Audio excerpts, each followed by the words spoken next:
Shop the Plato's Closet Black Friday event in North Charleston and West Ashley and let the deals begin. You know Plato's Closet always has a huge selection of trendy recycled styles at amazing prices, but Black Friday deals are different. They're better. We've been holding back some of our best inventory, and you won't want to miss our Black Friday event. Save on gently used styles from Patagonia, Lululemon, Lilly Pulitzer, and hundreds of popular brands. Plato's Closet is ready to let the Black Friday deals begin. Plato's Closet, located in West Ashley on Sam Rittenberg Boulevard and North Charleston on Rivers Avenue.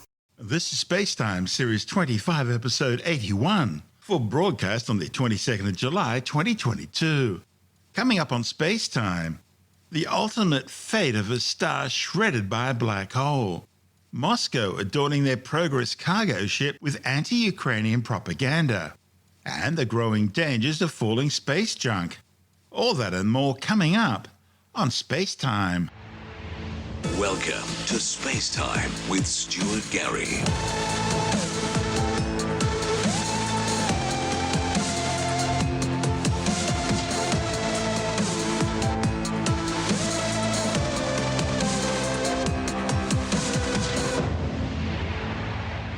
Astronomers studying the destruction of a star by a black hole have unraveled another mystery in how stars are torn apart by these dark monsters.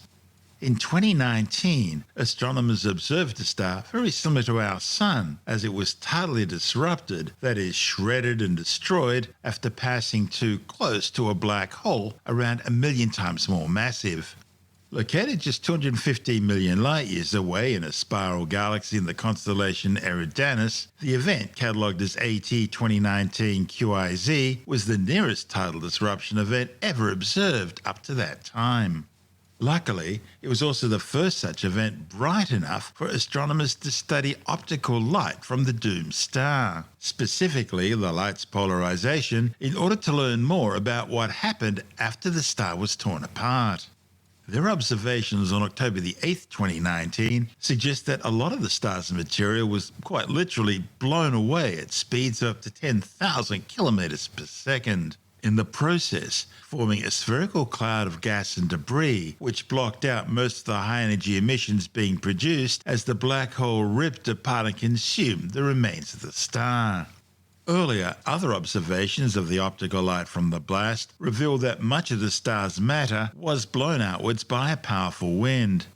A report in the Journal of the Monthly Notices of the Royal Astronomical Society claims the new data on the light polarization, which was essentially zero at visible or optical wavelengths when the event was at its brightest, tells astronomers that the cloud was likely spherically symmetric.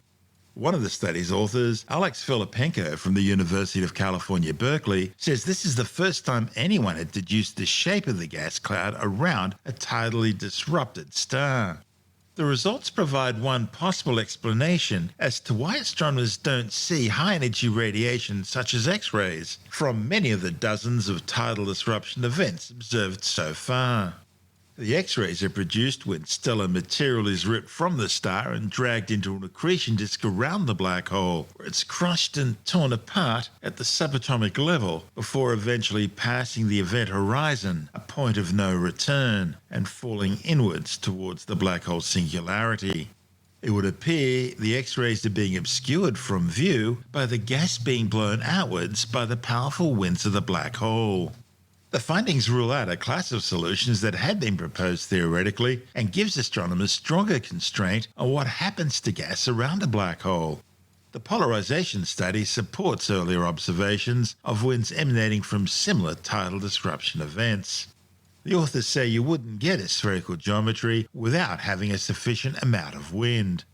An interesting point of these observations is that a significant amount of the stellar material spiraling inwards doesn't eventually fall into the black hole itself, but is instead blown away.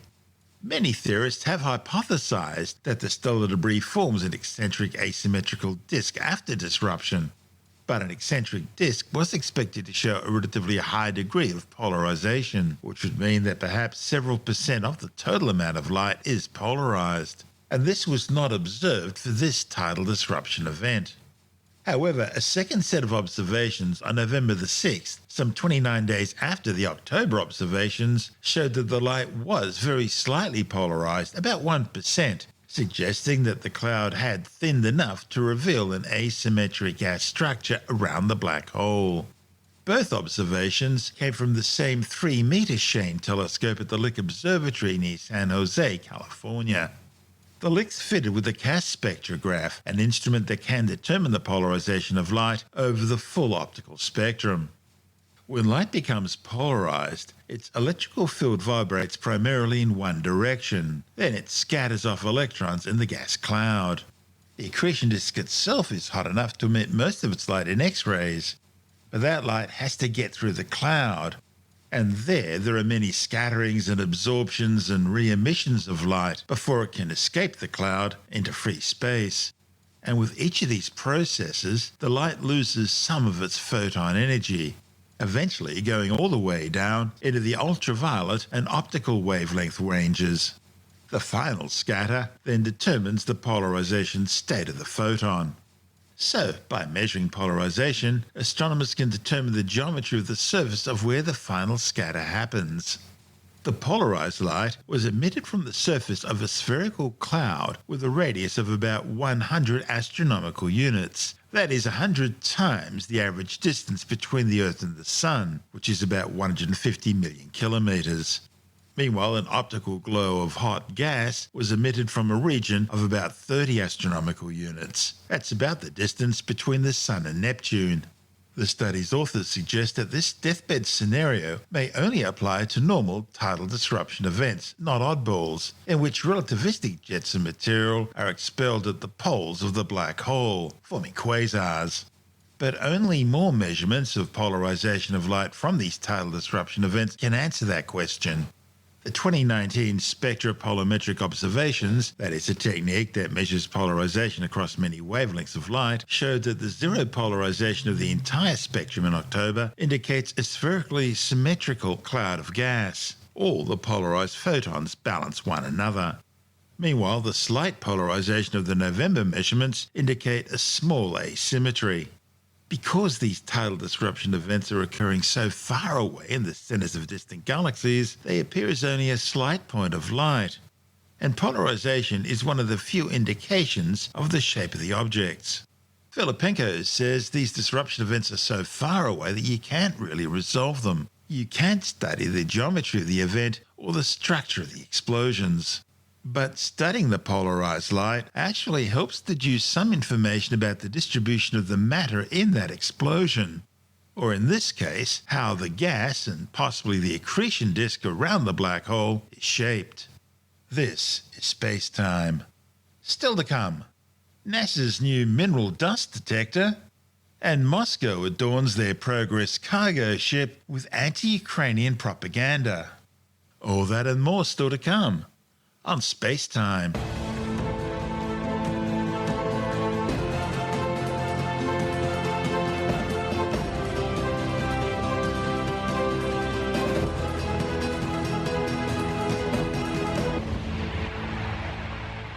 A new NASA science package has just been delivered to the International Space Station. It'll monitor how dusty the Earth is and how that affects the environment. As climate change continues to alter the planet, some areas are drying out and becoming more dusty. That dust then rises up into the atmosphere and gets carried away by winds. Each year, strong winds carry more than 1 billion tons of dust from the Earth's deserts and other dry regions through the planet's atmosphere. While scientists know that this dust affects the environment and climate, they don't have enough data to determine in detail what those effects are or what the effects may be in the future, at least not yet. And that's where EMIT, the Earth Science Mineral Dust Source Investigation Instrument, comes in. Once it's attached to the International Space Station, the science package, developed by NASA's Jet Propulsion Laboratory in Pasadena, California, will fill in those gaps using a state-of-the-art imaging spectrometer, collecting more than 1 billion dust source composition measurements around the planet every year. This will significantly advance science's understanding of dust's influence across the Earth system. We know dust from Africa's Sahara Desert is blown across the Atlantic and ends up fertilizing the Amazon in South America, At the same time, dust from the Australian outback is blown across the Pacific Ocean, turning some of the snow on New Zealand's Alps pink. Desert regions produce most of the mineral dust that makes its way into the atmosphere. Trouble is, deserts are also largely remote places, making it difficult for scientists to collect soil and dust samples over these vast areas by hand. From its perch on the International Space Station, EMMET will map the world's mineral dust resource regions. The imaging spectrograph will also provide information on the colour and composition of dust sources globally for the first time. The dust will help scientists understand which kinds of dust dominate each region. It'll help clarify whether mineral dust heats up or cools down. You see, right now scientists don't know whether mineral dust has a cumulative heating or cooling effect on the planet. That's because dust particles in the atmosphere have different properties. For instance, some particles may be dark red, while others are white. Colour matters because it determines whether the dust will absorb the sun's energy, as dark-coloured materials do, or whether it will reflect the light as light-coloured materials tend to do. If more of the dust absorbs the sun's energy than reflects it, it'll warm the planet rather than reflect the light away. EMMET will provide a detailed picture of how much dust comes from the dark versus the light minerals, allowing scientists to determine whether the dust is heating or cooling the planet overall, as well as how it's working individually and locally. The mission will also help scientists understand how dust affects different Earth processes. See, mineral dust particles vary in colour because they're made of different substances. For example, dark red mineral dust, such as that found in Australia, gets its colour from iron. The composition of dust particles affects how they interact with many of Earth's natural processes. For instance, mineral dust plays a role in cloud formation and atmospheric chemistry. When mineral dust is deposited in the ocean or the forests, it can provide nutrients and growth, acting like a sort of fertilizer. But when it falls on snow or ice, the dust accelerates melting, leading to more water runoff. And for humans, mineral dust can also be a health hazard when inhaled. EMMET will collect information on 10 important dust varieties, including those that contain iron oxides, clays, and carbonates. That'll allow scientists to assess what different types of effects different types of dust have on different ecosystems and processes. And hopefully the findings will also allow more accurate climate models to be developed, helping future predictions on how climate change will affect different parts of the planet. This report from NASA TV.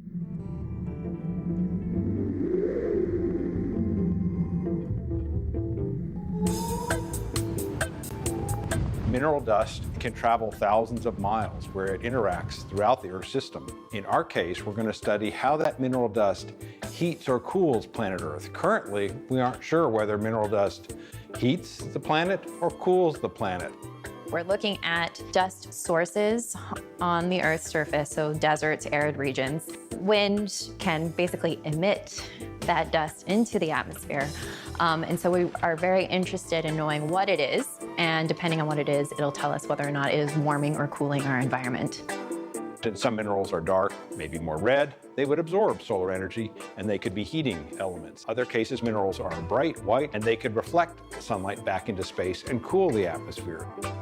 And these desert dust plumes, once they get into the atmosphere, they are not small. If you look at some of the satellite imagery, you can see these huge desert dust plumes, larger than Spain, for example, coming across the North Atlantic. So this is an important impact potentially on climate change looking into the future. As more lands become dust-forming regions, as they become desertified, we'll want to understand how those changes will affect our climate in the future. This experiment is so important for us to understand what's going on at the surface of the Earth in terms of the mineralogy and the composition.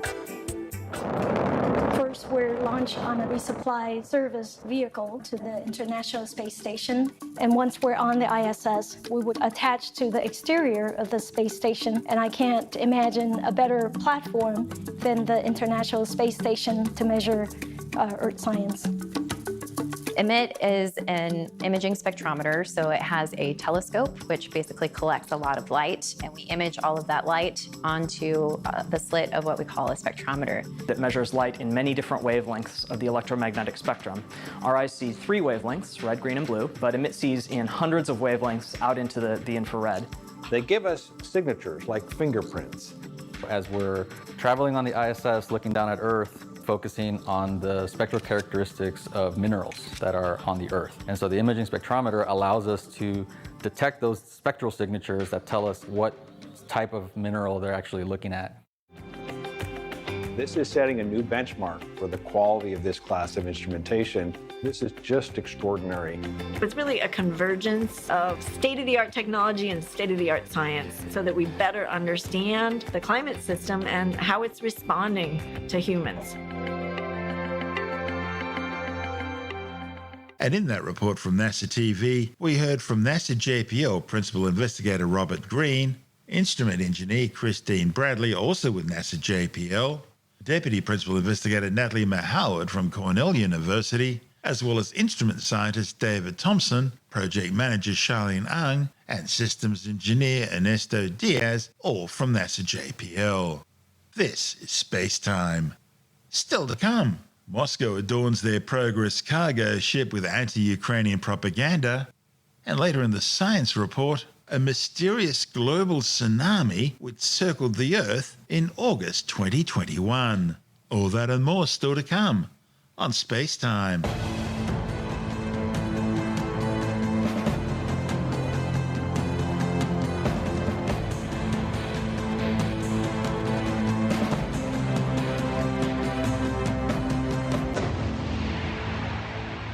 A Russian Progress cargo ship carrying 2.5 tons of supplies has successfully docked with the International Space Station. The Progress MS-20 docked onto the aft port of the station's Visitor Service Module 3.5 hours after launching aboard a Soyuz 2-1A rocket from the Baikonur Cosmodrome in the Central Asian Republic of Kazakhstan. Progress lifting off today, there will be one delta velocity burn to align Progress's orbit to match that of the International Space Station.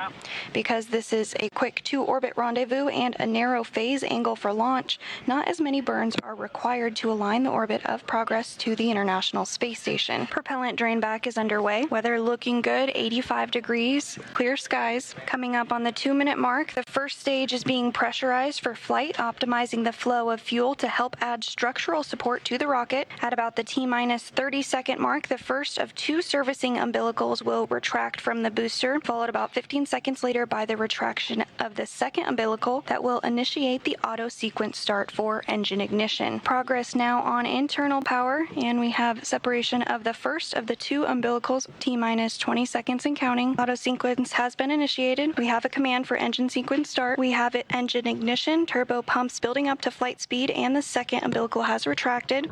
And liftoff. Liftoff of the Progress 81. Its destination, the world's only orbital laboratory, the iconic International Space Station.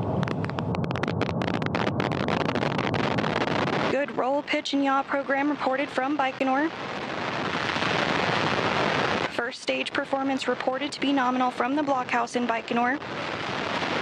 Good vehicle stabilization reported. Good chamber pressure reported on the first stage. Now 1 minute into today's flight, passing through maximum dynamic pressure on the vehicle. All continues to be reported going well. Standing by for first stage separation. And first stage separation confirmed. The boosters falling away from the Progress vehicle. The vehicle now flying on second stage engines. Continuing to hear good calls from Baikonur, now approaching 2 minutes, 25 seconds into today's flight. The Progress booster traveling almost 5,000 miles an hour, hearing good calls on the second stage engines as well. Everything continuing to look good as we approach the 3-minute mark into the flight. 3 minutes, 15 seconds into the flight, the launch shroud has been jettisoned. Second stage engine performance going well, hearing good calls on the second stage. The vehicle continues to be reported to be stable. Everything everything is looking good. Second stage shutdown and separation, and the skirt has been jettisoned. Continuing to get good reports on the vehicle. Everything looking stable. Third stage engines performing as expected. 6 minutes and 45 seconds into today's flight. 2 minutes of powered flight remaining. Continuing to hear good calls. Just about 1 minute of powered flight remaining. Everything looking good. The vehicle is stable. 8.5 minutes into today's flight. Coming up on third stage shutdown and spacecraft separation. Third stage shutdown and third stage separation. The next step will be the deployment of the solar arrays and the navigational antennas on the Progress 81. The solar arrays now being deployed. It was a perfect launch from the Baikonur Cosmodrome in Kazakhstan, that launch occurring at 4:32 a.m. Central Time. Progress completed an 8.5 minute climb to orbit with everything going smoothly. Progress is now well on its way to the International Space Station. It will complete a quick 2-orbit rendezvous with a series of pre-programmed engine firings taking place to help bring Progress into the vicinity of the International Space Station for its automated docking scheduled at 8:02 a.m. The supply ship has delivered food, fuel, and other cargo for the station's 7-member international crew. Sadly, the Russian Federal Space Agency Roscosmos used the mission as a propaganda tool, painting the Soyuz with the inscription Donbass, that's the region of eastern Ukraine currently under brutal attack by the Russian military. Meanwhile, the nose cone of the rocket was adorned with the flags of the Donetsk and Lugansk People's Republic, areas of Ukraine stolen by Russia and currently under Moscow's control. Russia's also been adding a Z insignia to several recent Soyuz rockets. The Z is commonly associated with support for Russia's brutal military invasion of Ukraine. It was originally used as an identification mark for Russian ground forces as they entered the country, killing thousands of unarmed civilians. While Russia's invasion of Ukraine has heightened tensions, Russian cosmonauts and their American and European counterparts aboard the International Space Station have kept working as usual, or at least as usual as you can be under these circumstances. And flight controllers in both Houston and Moscow are also continuing to cooperate. 2 classified United States spacecraft have successfully been launched aboard a United Launch Alliance Atlas V Centaur rocket from the Cape Canaveral Space Force base in Florida. The 2 military surveillance satellites are designed to track fast-moving hypersonic missiles from geostationary orbit.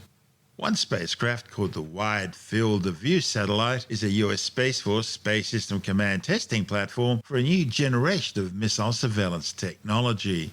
Current space-deployed weapons tracking systems focus on ballistic missiles, which have limited maneuverability.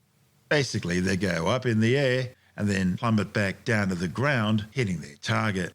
But the new Overhead Persistent Infrared Program system is designed to track next-generation hypersonic threats, such as Russia's new Kinzhal missile. Russian state-run media announced a successful test of the Kinzhal in 2018, claiming it's able to travel 5 times the speed of sound in the atmosphere while being highly maneuverable and still capable of striking targets anywhere in the world. So to track it, satellites need to be fitted with a new type of sensor designed specifically for hypersonic weapons detection. The Wide Field of View satellite is equipped with a 2-meter imaging sensor developed by the same company that supplied NASA with optical components for both its Hubble and James Webb Space Telescopes, as well as the new Nancy Grace Roman Space Telescope currently under construction. The second satellite in the payload is known as the U.S. Space Force 12 Ring. It's based on a Northrop Grumman bus with 6 unique payload ports and an independent propulsion system. And it's carrying a number of different instrument technology demonstrator packages for the US Department of Defense. They'll be tested in orbit to see how well they work. A new study has found that wishing on a falling star could be deadly, especially if it's actually a rocket. A new report in the journal Nature Astronomy has found that there's a 10% chance that someone will be hit by a falling rocket or piece of space junk sometime in the next decade. Scientists say the risks are disproportionately borne by people in the global south, with rocket bodies approximately 3 times more likely to land at latitudes of, say, Dakar or Jakarta or Lagos, compared to New York, Beijing or Moscow. This is SpaceTime.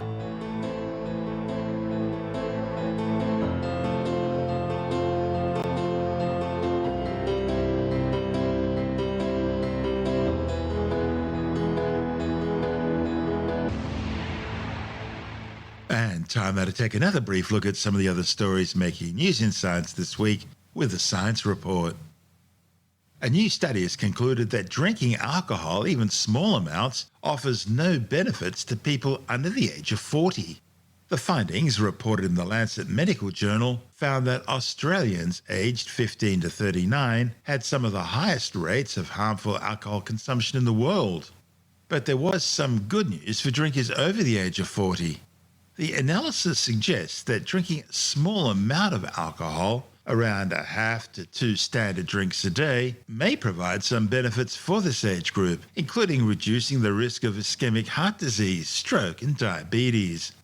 The authors have called for alcohol consumption guidelines to be revised to include age as a factor, and they say current recommendations are simply too high for young people.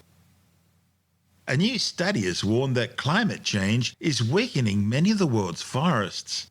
The findings, reported in the journal Nature, show that climate change has caused some forests to experience big declines in resilience, that is, their ability to withstand and recover from environmental disturbances.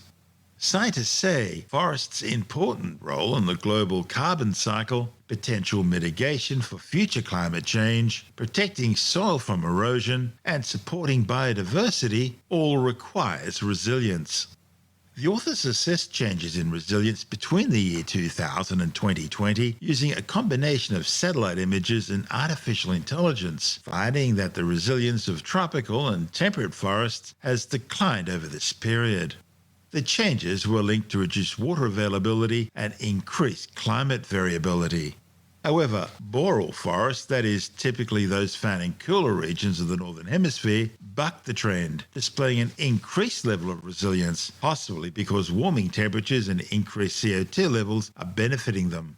Overall, around 23%, that's almost a quarter, of the planet's intact undisturbed forests may have already reached a critical threshold, with resilience contributing to the decline. Scientists may have finally resolved the riddle of a mysterious global tsunami which circled the Earth in August 2021. The culprit was thought to be a magnitude 7.5 earthquake in the South Atlantic Ocean, off the coast of the South Sandwich Islands. However, the figures just didn't add up. The 47-kilometre depth of the quake was simply too far down to trigger a tsunami. Furthermore, the rupture was nearly 400 kilometres long, which should have generated a much larger earthquake.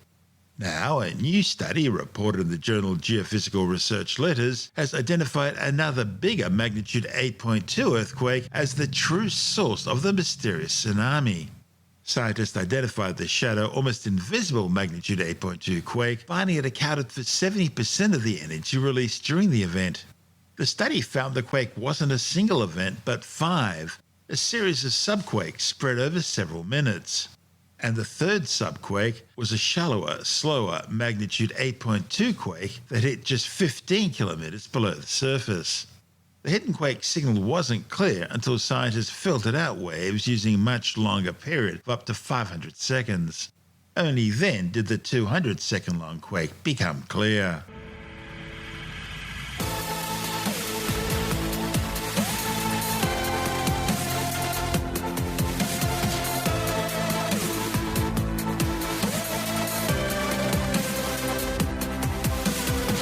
That's the show for now. SpaceTime is available every Monday, Wednesday and Friday through Apple Podcasts, iTunes, Stitcher, Google Podcast, Pocket Casts, Spotify, Acast, Amazon Music, Bytes.com, SoundCloud, YouTube, your favorite podcast download provider, and from spacetimewithstuartgary.com. SpaceTime's also broadcast through the National Science Foundation on Science Zone Radio and on both iHeartRadio and TuneIn Radio. And you can help to support our show by visiting the SpaceTime store for a range of promotional merchandising goodies, or by becoming a SpaceTime patron, which gives you access to triple-episode commercial-free versions of the show, as well as lots of bonus audio content which doesn't go to air, access to our exclusive Facebook group, and other rewards. Just go to spacetimewithstuartgary.com for full details. And if you want more SpaceTime, please check out our blog, where you'll find all the stuff we couldn't fit in the show, as well as heaps of images, news stories, loads of videos, and things on the web I find interesting or amusing. just go to spacetimewithstuartgary.tumblr.com. That's all one word, and that's Tumblr without the E. You can also follow us through @StuartGary on Twitter, @SpaceTimeWithStuartGary on Instagram, through our SpaceTime YouTube channel, and on Facebook, just go to facebook.com/SpaceTimeWithStuartGary. And SpaceTime is brought to you in collaboration with Australian Sky and Telescope magazine, your window on the universe. You've been listening to SpaceTime with Stuart Gary. This has been another quality podcast production from Bytes.com.